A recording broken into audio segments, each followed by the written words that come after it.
guys, it's TyXstream here, and today I'm going to be talking about Super Mario Party Jamboree, and not just that. This is not a video on why Jamboree is bad or anything like that. It's actually a really good game. This video is going to be focusing on how to make Jamboree just a better game, because I feel like it could be better based on the release that came out. So let's go ahead and go through these 3 categories that I decided to surmise on how to make this game a little bit better.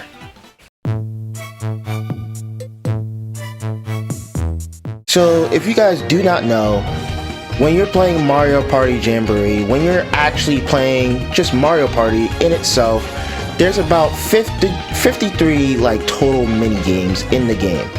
But if you take away motion controls, that's about like 46 total mini games that you get to play in the game. And I got it written down in my notes here with all the math and everything. But as I was saying, there's a total of 46 mini games that you can actually play, which includes 4-player games, 1v3 and 2v2, not including the actual like item mini games that you can play in the game. So I feel like Nintendo, they didn't lie. They did give you the total amount of mini games that they said they were going to give you, but they're actually just not the actual, like, it's not what we were thinking that they would do. Because they did say this was a bigger Mario Party. A Mario Party Jamboree, if you would say, with a whole bunch of new stuff and all that. Now, the maps, I'm actually fine with the maps themselves. The problem is, I feel like they could have brought back more of the mini games that we loved from Mario Party 1 all the way to Superstars to now Jamboree. So I've actually written down a couple that I think they could have brought back that I think would be good, like Balloon Burst, Crazy Cutter, Slot Car Derby, Dizzy Dance, Dungeon Duos, Fillet Race, Relay, and all these other ones that should be included into the game. Now those are just a few, and that's like 1, 2, 3, 4, 5, 6, 7 mini games that I've already talked about that I think they could have been added into the game. And trust me, there are a lot more mini games that they decided not to bring in. Now I do like that they've added new mini games. I feel like they should have brought in the old ones first before deciding to make newer mini games. But a lot of people had huge expectations for this game, and I feel like Nintendo actually did a really good job in giving those expectations. Now the problem is just a little bit more mini games, especially for a lot of people that don't like motion controls. Trust me, I played with my friends on Mario Party Jamboree. They hate motion control mini games. Unlike me, who loves motion control games, because I've been born into the Wii, and the Wii is some of my favorite things that ever came out.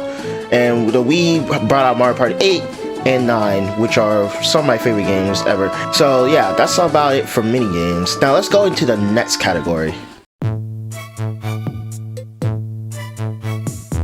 Next category that I thought they should have done personally was, you remember Mario Party 2? In Mario Party 2, you would go into a map and each character would have their own costume. So I thought, hey, wouldn't it be cool if they brought back the costumes for each character for different stages? Since they brought back the Western themed map, I'm glad they didn't bring back Horrorland or anything like that. Those maps are horrific, even though they're fun, but they're horrific for me because I suck at them. But yeah, I wouldn't say I'm actually glad, but I think, you know, the maps are pretty good for the game, for Jamboree. But again, they could have did more. But obviously, you know, I think they did a pretty good choice of maps, especially with the new maps. The new maps are actually really fun. But again, I think they should have brought back costumes, just like in Mario Party 2, where, like, say you go into Horrorland, you dress up as like wizards or something, right?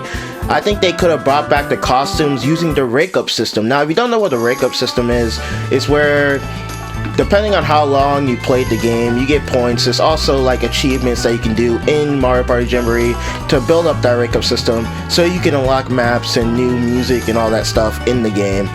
I feel like they could have added costumes for each character based on the maps that they have, or they could bring back the older costumes for like Horrorland or Cakeland or something from Mario Party 2 that they could have added into the game.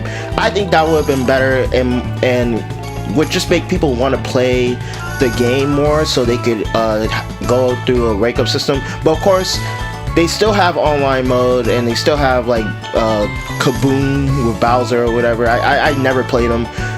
Probably should, but again, that's just me. I think costumes would be a cool addition to each character, and they could just add on to them, and it would be cool.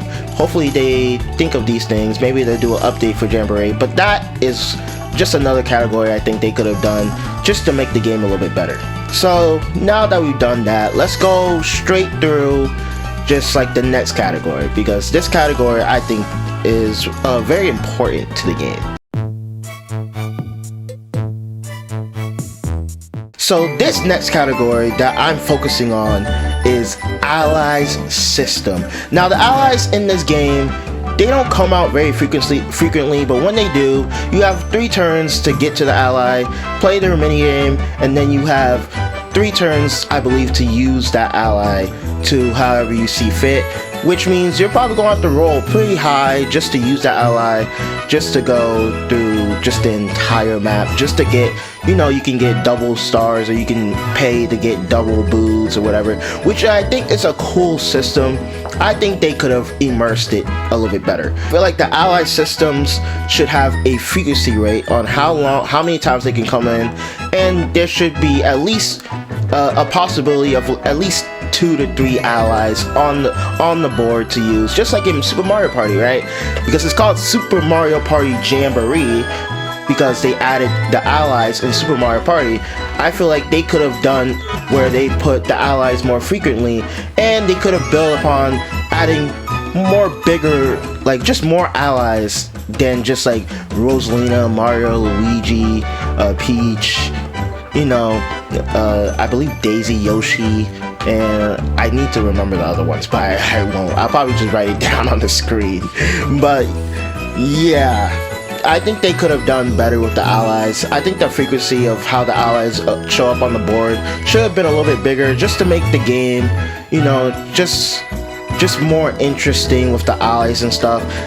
Again, that's just Nintendo, and the frequency of the allies may suck, but the value of the allies are actually really huge, because they each have their own type of, you know, passive skill, if you will, using my Dokkan battle language. But they do have some type of passive that they can use that is very, very broken and can help you out in the game. And each ally, when you land on the space, gives you double of that space. So when you go to a shop, you can buy twice. You can buy two times the amount of times you can buy in the shop. So you can buy something in the shop one time, and then you can buy something again if you want to, or you can go hit a lucky space and get double rolls for lucky spaces. Same with unlucky spaces and red spaces, which I think is a very balanced way to use allies. But I feel like the frequency rate of the allies is really, really slow and short, especially when you're using 15 turns, which means they kind of want you to do like 20 to 30 turns, which is a long Mario Party, which is very long. Right, so I think the frequency of the allies would be cool, you know, just allowing them to come onto the stage a lot more frequently. And I think you should have the option to choose not to play the allies minigame, depending on the ally you want. I'm sorry, I don't want to play Donkey Kong goddamn bongos all goddamn day because Donkey Kong's on the stage and somebody decides to pass Donkey Kong. Oh look, we got the ally. Yeah, guess what? Get to play Donkey Kong bongos. Yay, and how long is that? That's a very long minigame, I'll tell you that right now. So yeah, I think that's just another thing that they could have fixed, or at least added into the game, just to make the game a little bit better. And those are my 3 categories for how to make Super Mario Party Jamboree just a little bit better, more enjoyable. But of course, I feel like the game as it is right now is still pretty fun. It's just that you're going to have to play like longer turns just to get the full experience of the allies and everything, which I wouldn't mind if a lot of people had more time to do so, especially my friends. They don't have time to play a 30-turn Mario Party. One thing I will say, when I was doing the minigame stuff, I didn't add the very more punishing type of mini games for the Mario Party because Mario Party 1 through 3 are some of the most brutal and most punishing games, just Mario Party games in general. And so when apparently Nintendo realized that and said, yeah, we're not going to make it super punishing. Still love chance times and everything in the game, but yeah, we're not gonna make anything too much punishing for the player, because yeah, Mario Party 1 through 3 are very punishing games. But that's it for this video. If you like this video, don't forget to like and subscribe. As Dectstream, as always, this is TyXstream. Peace, y'all.